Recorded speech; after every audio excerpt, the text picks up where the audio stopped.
तो आपको लगता है जो डाउनफॉल ऑफ हिंदी सिनेमा अभी जो पिछले ओह! Yes, 5-7 yes. सालों में है, जब एक दौर था जैसे कि आपने ज़िक्र किया इकबाल का, या फिर नए डायरेक्टर प्रोड्यूसर भी आए थे, झामू सुगंध जैसे प्रोड्यूसर थे, अनुराग कश्यप, दिवाकर बनर्जी जैसे लोग आ रहे थे और छोटी फ़िल्में भी अच्छा काम कर रही थी। अभिषेक कपूर की एंट्री हुई थी, और ये लोगों ने उस समय अच्छी फ़िल्में बनाई थी। वो फँस गए रे ओ मामा, तेरे बिन हाँ, लादेन, अनुराग आई कश्यप, एग्री। राइट। अभी जो सिनेमा का दौर है जहाँ पे छोटी फ़िल्में थिएटर में वर्क नहीं करती है, उसका कहीं न कहीं रीज़न कहानी आप मानते हैं?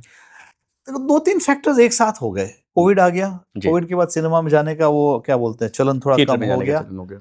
और दूसरा एक कोविड के टाइम लोगों ने अब देखो पर्सनली मुझे ये साउथ का सिनेमा व्हेन आई से साउथ ना 4 स्टेट्स है साउथ में। राइट, तेलुगु सिनेमा मुझे बहुत वाहियात लगता है। ये पुष्पा ज़ोन वाले हैं ना वो मुझे ओवर ड्रामा है। वो बहुत अजीब-सा और फेक लगता है। मुझे मलयालम सिनेमा बहुत अच्छा लगता है। हुँ, कन्नड़ मैंने इतना देखा नहीं है, तमिल सिनेमा भी ठीक-ठाक है। हुँ, तमिल सिनेमा में 2 ज़ोन है, 3 ज़ोन है हुँ, actually A grade, B grade, C grade. हुँ, मैंने तीनों ज़ोन देखे तो उनका जो ये जो है ना पैरेलल सिनेमा टाइप्स हुँ, वो अच्छे हैं मेन स्ट्रीम एक्टर को लेके जो बनाते हैं। वो भी बहुत commercial cinema type so called बना। तो प्रॉब्लम ये है कोविड में सबने देख ली और अपने देश का आईक्यू कम वैसे ही कम है और मुझे लगता है कोविड के बाद तो और भी कम हो गया इंजेक्शन ले लेके। तो उनको ये सब वाहियात सब पसंद आता है। हुँ, अब see I am not blaming them पसंद आता है इसलिए तो बन रहा है ना। ऑब्वियस सी बात। हाँ, तो बन रहा है। तो it's not my type of cinema. तो अब लोग कंपेयर करने लगे। अब सब आप अपनी ओरिजिनैलिटी छोड़ दोगे तो गड़बड़ हो जाएगी ना यार। हुँ, आज चलो हम यहाँ के लोग जो हिंदी फिल्म बनाते हैं थे पहले ये अपना क्या नाम है ये जो बॉम्बे वाले लोग बनाते थे उनको हिंदी हार्टलैंड का कुछ पता ही नहीं था। हुँ, फिर ये जो गैंग है अनुराग एंड ऑल दैट जो आनंद ये राय थोड़े वगैरह हाँ हार्टलैंड से इन आए। लोग ने हिंदी हार्टलैंड लेके आए। हुँ, पर अब क्या हो रहा है ना पीपल आर सेइंग साउथ को ऐसा थोड़ी होता है यार। अपनी कहानियां बताओ ना। अभी मेरी कहानी अगर उड़ीसा की है तो मैं उड़ीसा दिखाऊंगा। हुँ, मेरी कहानी अगर कश्मीर की है तो मैं कश्मीर दिखाऊंगा। हुँ, पर अगर एक कश्मीर की कहानी चल गई और फिर वो बी ग्रेड सी ग्रेड भी सिनेमा वाला बोले कश्मीर में कुछ लाओ ना यार। अरे क्या लाओगे कितना लाओ जबरदस्ती क्यों लाओगे यार। राइट, है ना? ये 32 गुल मीटर चालू मेरी कहानी इट वाज फ्रॉम बॉम्बे की थी कैरेक्टराइजेशन कुछ किया था जस्ट बिकॉज वो सब्सिडी मिल रही है उत्तराखंड में तो उधर ले गए। ऐसा थोड़ी होता है यार।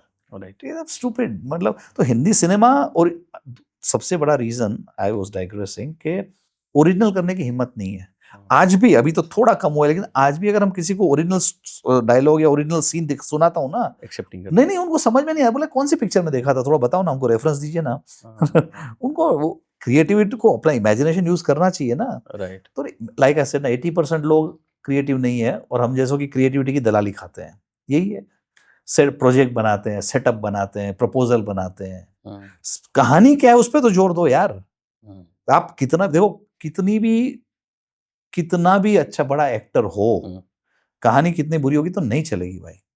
का अगर कहानी होगी तो ठीक-ठाक वैसे भी सिनेमा का तो सक्सेस रेशियो वैसे ही बहुत कम है। राइट, अगर आपकी कहानी थोड़ी भी ओरिजिनल होगी, कुछ अलग होगा, तो कुछ तो लोग देखेंगे। तो एक चांस है कि डिसेंट चांस से चलेगी। और अभी चल थिएटर को लेके अब देखो थिएटर का भी देखो त्रास हो गया ना अब आज एक परिवार थिएटर में बहुत सारे फैक्टर्स हैं। अभी ये कॉस्ट थैंक्स। महँगाई, inflation we don't realise it पर लोग अगर बजट बनाते हैं कि भई थिएटर में जाना है, तो वो लोग देखेंगे कुछ कुछ खतरनाक आए तो ही जाएँगे वरना 1 महीने में तो देख ही लेंगे ना हम लोग। राइट, सो आज एक परिवार थिएटर में गया तो 3-4 हज़ार रुपए लग जाते हैं एंड वी डोंट रियलाइज़ हो सकता है हमें फ़र्क ना पड़े लेकिन देयर इज़ अ बड़ा तबका है लोगों का मिडल क्लास का। जिनको फ़र्क पड़ता है और वैसे ही परचेज़ पावर कम हो रही है दिस इज़ ऑल रिलेटेड ये सब इंटरमिंगल्ड है। हुँ, you know 2004 and I am not even blaming the मतलब मैं ऐसे कोई पॉइंट नहीं कर रहा हूँ ना ही मैं कोई पॉलिटिकल कटाक्ष कर रहा हूँ पर दिख रहा है ना हुँ, पिछले 10-11 सालों में हालत खराब हुई है हमारी। हुँ, बहुत सारे फैक्टर कोविड भी आ गया अलग बात है कोविड ने भी काफी बर्बादी की हमारी। हुँ, कोविड की वजह से सिनेमा का वो बंद हो गया चलन वो वापस अभी जाने लगे लोग पर लेकिन इतना नहीं जा रहे हैं राइट। थोड़ा थोड़ा जा रहे हैं। नहीं, और जा भी रहे हैं तो मतलब बड़ी फ़िल्में तो ठीक-ठाक निकाल ले रहे हैं, बट छोटी फ़िल्में अब बहुत मुश्किल है कि मुझे नहीं याद है कि पिछले 5-6 साल में कोई छोटी फ़िल्म तो में इन्होंने अगेन वर्क मैं तो किया। प्रकार बड़ी और छोटी का कॉन्सेप्ट ही मुझे समझ में नहीं आता जिनका है। प्रोडक्शन वैल्यू कम है, बजट कम है, क्योंकि वो मार्केट नहीं कर पाते हैं अपने को, उनको हाँ थिएटर नहीं मिल पाता, स्क्रीन नहीं मिल पाती। वही वही एक उसी ट्रेजेडी है। हिसाब से प्रोडक्शन के हिसाब से छोटे की बात कर अब वही है अभी क्या करें। रहे हैं। राइट, ठीक है। अभी फिर अगेन आपकी कहानी पे आते हैं कि पहली फ़िल्म कहाँ से मिली आपको? पहली फिल्म मेरी इकबाल थी ना। इकबाल। इकबाल। इकबाल में एक कंट्रोवर्सी भी था कि मतलब हाँ शायद आपका क्रेडिट में नाम नहीं दिया गया हाँ था, अरे चोरी कर लिया साले ने स्क्रिप्ट। नागेश कुकनूर ने। हाँ, मतलब मैंने मेरे पास और फ़ायदा क्या पहले क्या हो ना इकबाल मैंने 15-17 लोगों को सुनाई हुँ, और बड़े-बड़े लोगों को ना सबने रिजेक्ट कर दी। हुँ, ये टकरा गया, इसको मैंने हमने डिस्कशन किया हैदराबाद वगैरह। बुलूस बना के आए थे नहीं? ये और आई वाज वेरी इम्प्रेस्ड। हम्म, अच्छा, हम लोग क्या सोचते हैं ना कि इसने एक अच्छी फिल्म, ये फलानी अच्छी फिल्म बनाई तो इसका माइंडसेट अच्छा होगा, ये गलत है, ऐसा नहीं होता। हम्म, मैं कहीं सी ग्रेड फिल्म मेकर को जानता हूँ, वो बहुत ही अच्छे, मतलब टिपिकल अच्छे मर्दानगी वाले काम है ना, भले बनाता होगा चुड़ैल बनी सुहागन टाइप की फिल्में, बट है है ना, वो पुरुषार्थ है उनके अंदर। एग्जैक्टली मॉरल वैल्यू स्ट्रॉन्ग है, पर हम ऐसा एज्यूम करते थे तभी। तो इसने इसको दिया, फिर बोला नहीं मैं थोड़ा बिजी हूँ, ये है वो है। 6 महीने बाद मैं प्रोमो देख रहा हूँ, बोला अरे साला, और मेरा हॉकी का, मैं तो real life hockey, Rajiv Mishra की कहानी आप देखो, और ये मैंने नेवी डेज में लिखी थी। अच्छा। जब मैं भारतीय नौसेना में था ना, तो हमारे एक कोच थे, बहुत ही खड़ूस थे, वो किसी का अच्छा बोल ही नहीं सकते थे, उनकी बीवी के बारे में, बच्चे के बारे में। फिर एक दिन किसी की तारीफ कर रहे थे वो, मैं बोले किसकी तारीफ कर रहे हैं यार? वो तारीफ कर रहे थे राजीव मिश्रा की। He was known as the Tendulkar of hockey. 17 साल की उम्र में Rajiv Mishra was a superstar of hockey. 25 साल की उम्र में बेचारा शराबी एंड इंस्टीट्यूट से निकाला गया एंड ऑल दैट।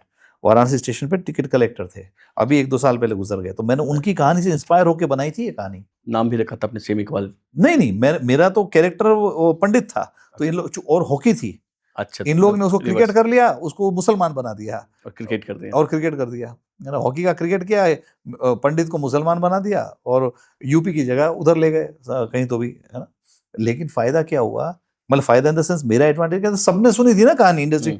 तो फिर मेरे जो मंजुल सिन्हा साहब थे जो अभी गुजर गए, मैं उनको असिस्ट करता था कभी कभी। तो उन्होंने, उनके असिस्टेंट थे अशोक पंडित, जो हमारे यूनियन के बहुत बड़े है ना, प्रोड्यूसर यूनियन उनको बताया कि यार ये विपुल की कहानी है। तो अशोक जी ने मेरी काफ़ी हेल्प की, एंड पेपर में आया, ये हुआ वो हुआ।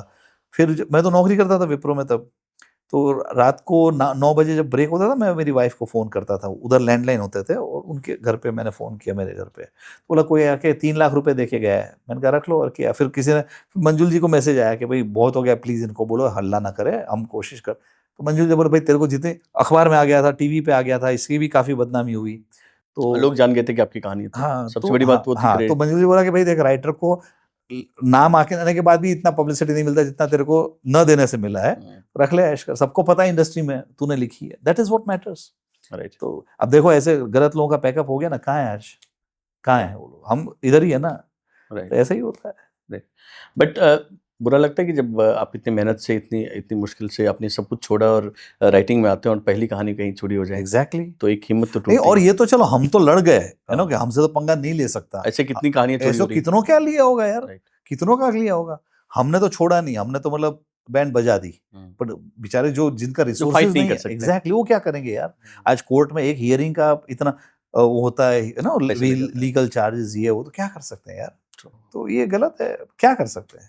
और अपने वहाँ कानून का भी तो इशू है ना, कानून हाँ। का भी तो, मतलब क्या कहते हैं उसको, laws have to be very this thing, कि भाई ये अगर प्रूव हो गया तो। हाँ, एक ये भी प्रॉब्लम है कि हमारे वहाँ लोग अगर कब फाइट कर सकते हैं, अब कहानी ओरिजिनल है तो, अगर मैंने खुद ही चुराई है किसी से हाँ, तो फिर इंग्लिश क्या पिक्चर फायदा। से, तो कोई मतलब नहीं है ना। तो ऐसे केस भी हुए हैं, हाँ, फिर कोर्ट तो में गए, हाँ कोर्ट में गए, बोला, लेकिन उसने बोला सर हमने इनसे ली नहीं, हमने तो ये इंग्लिश पिक्चर से ली है। ओरिजिनल ही है। खत्म हो गई बात, उधर ही केस रफा दफा, राइट। उधर ही केस रफा। तो ओरिजिनल करना पड़ेगा यार, सोचना पड़ेगा। बहुत इंटरेस्टिंग। और फिर उसके बाद एक लंबा गैप आ गया इकबाल के बाद आपके उसके पास। बाद मेरी 2-3 कहानियां बर्बाद हो गई, तो गलत लोग मिले, मतलब बनी नहीं, है ना, वो सब। खैर, रुस्तम हो उसके गया। बाद रुस्तम आते। रुस्तम तो काफी गैप, बीच में आपने कुछ किताबें भी लिखी। हाँ, लिखी ना, वो रुस्तम के बाद लिखी थी या पहले? पहले के टाइम में लिखा पहले के था टाइम पे रुस्तम लिखी के। एक किताबें तो नहीं, एक किताब लिखी थी मैंने, फिल्म की कहानी कैसे लिखें। हम्म। खाली बैठा था, हम्म। मैं देखता था कि जो नए लोग आते हैं ना राइटर बनने के लिए, उनको देखो क्या होता है, कोई भी उठ के ऐसा बोल सकता है कल से मैं इंजीनियर पूल बनाऊंगा, या कल से मैं डॉक्टर नहीं बोल सकते। हार्ट सर्जरी करूंगा, नहीं बोल सकते। नहीं बोल सकता। लेकिन लोग कितने, 99% लोग बोलते हैं कल से मैं राइटर लिखूंगा। भाई आपने अगर एक अच्छा निबंध लिख लिया और आपके स्कूल में आपको अवार्ड मिल गया, ये मतलब नहीं है आप प्रोफेशनल राइटर बन पाओगे। आज हम में लोखंडवाला या सोहो बोहो जितने कैफे में जाते हैं, सब लैपटॉप लेके बैठे हैं। ऐसे थोड़ी, मतलब आई एम नॉट सेइंग कि आपको फंडामेंटल्स तो सीखो राइटिंग के। तो मैंने कहा चलो यार, अच्छा इंग्लिश में तो बहुत किताबें हैं, हालांकि लोग तो वो भी नहीं पढ़ते, है ना। तो मैंने कहा चलो हिंदी में कुछ लिखते हैं यार, तो मतलब जो आ रहे हैं हमारे दूसरे छोटे शहरों से, उनको फायदा हो जाएगा। तो मैंने हिंदी में राजकमल प्रकाशन ने छापी, अभी शायद ये 4थे या 5वें संकलन एडिशन में चल रही है वो, फिल्म की कहानी कैसे लिखे। It explains the fundamentals of script writing, that's it. Okay.